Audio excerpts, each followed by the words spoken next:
In this video, we are going to show you how to install mobile at HKUL on Android device. Click Play Store. Search for mobile at HKUL.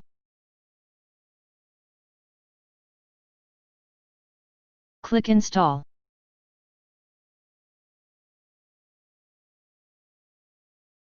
When the download finishes, click Open.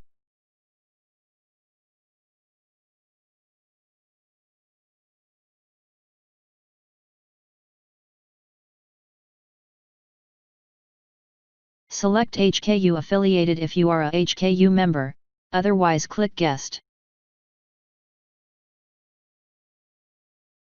Click Accept. Enter your HKU portal username and password.